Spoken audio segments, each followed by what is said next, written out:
అశ్వ సంవత్సరంలో కైలాస యాత్ర Shri Gayatri tours and travels 8977349696. అట్లనే ఈ వేదిక పైన ఉన్నటువంటి రాష్ట్ర డీజీపీ శ్రీధర్ రెడ్డి గారికి, ఇంకా ఈ వేదిక మీద ఉన్న మిగతా పోలీస్ అధికారులకు, ఈ హాల్లో ఉన్న మీడియా మిత్రులందరికీ నా నమస్కారాలు అండ్ అభినందనలు. అయితే నేను చాలా సంక్షిప్తంగానే ఎందుకు ఈ నిర్ణయం తీసుకున్నానే విషయాన్ని చాలా సంక్షిప్తంగా చెప్పాలనుకుంటున్నా. అనారోగ్య కారణాల రీత్యా నేను రహస్య జీవితాన్ని వదిలి బహిరంగ జీవితంలోకి రావాలని నిర్ణయం తీసుకున్నాను. అయితే అది వ్యక్తిగత జీవితాన్ని కొనసాగించడం కోసం మాత్రం కాదు అనేది స్పష్టం చేయాలనుకుంటున్నాను. ప్రజల సమస్యలపైన చట్టబద్ధ పద్ధతుల్లో, అంటే లీగల్ ఫ్రేమ్వర్క్లో పనిచేయాలని నిర్ణయించుకున్నాను నేను.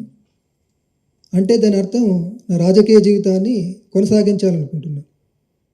అలాగే దశాబ్దాల తరబడి నేను నమ్మిన సిద్ధాంతం ఏదైతుందో దాన్నే గైడెన్స్గా తీసుకొని పనిచేయాలని కూడా ఈ సందర్భంగా తెలియజేస్తున్నాను.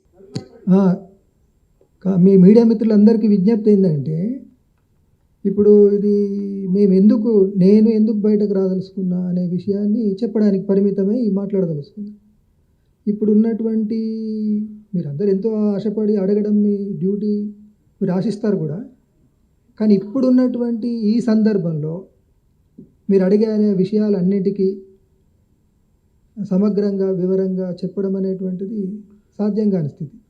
అలాంటి స్థితిలో నేను ఏ ఒక్క వాక్యం మాట్లాడినా అది అపార్థాలకు, అపోహాలకు, అనవసరపు చర్చలకు దారితీస్తుంది. కాబట్టి ప్లీజ్ దాన్ని నివారించడం కోసం, అనవసరపు అపార్థాలకు, అనవసరపు చర్చలకు దారితీయకుండా ఉండడం కోసం నేను లేదా మేమిద్దరం నిర్ణయించుకుంది ఏంటంటే, మీరు ఎంత వివరంగానైనా కానీ ఎన్నైనా ప్రశ్నలు అడగచ్చు, ఎంతైనా కానీ చర్చ చేయవచ్చు. దానికోసం మేము తగినంత సమయం కేటాయిస్తాం. ఇంటర్వ్యూల రూపంలో వాటన్నిటికి కూడా జవాబులు ఇస్తాం. కానీ ఈ సందర్భంగా ఈ తక్కువ సమయంలో మీరు అడిగే ప్రశ్నలకు చెప్పే జవాబు అది ఉపయోగపడదు అనేది, ఈ స్థితిని అర్థం చేసుకుంటే బాగుంటుందని మీ అందరినీ అప్పీల్ చేస్తున్నాను. అంతే తప్ప వేరే ఉద్దేశం లేదు. అదే అన్ని ప్రశ్నలకు కూడా విషయాలు మీరు చాలా అడుగుతారని తెలుసండి, అడగాలి కూడా. కానీ సందర్భం ఏంటిదంటే, నేను చెప్పాను అనుకోండి, మీరు అడిగిన విషయానికి ఉదాహరణకు 15 నిమిషాలు చెప్పాలి, కానీ నేను 2 నిమిషాలు చెప్తా. దాన్ని ఇంకో ప్రశ్నతో జోడించినప్పుడు అది అపార్థానికి దారితీసి వక్రీకరణకు గురి కాబడుతుంది. కాబట్టి అలాంటి స్థితిని అవాయిడ్ చేయడము ఈనాడు ఉన్నటువంటి పరిస్థితి రీత్యా రేపు నా రాజకీయ జీవితాన్ని కొనసాగించడం కోసం నేను నా రాజకీయ జీవితాన్ని కొనసాగించాలనుకుంటున్నా. మీ ప్రశ్నలకు జవాబిచ్చే క్రమంలో నా రాజకీయ జీవితానికి సమస్యగా రాకూడదని ఫీల్ అవుతున్నా. వేరే ఉద్దేశం ఏం కాదు. ఇది మిమ్మల్ని అగౌరవపరచడానికో, మీ ప్రశ్నలు లెక్క పెట్టకుండా వివరించడం కోసమో చేస్తున్నటువంటిదిగా తీసుకోవద్దని కోరుతున్నా, అప్పీల్ చేస్తున్నాను. అదే ఇప్పుడు ఏ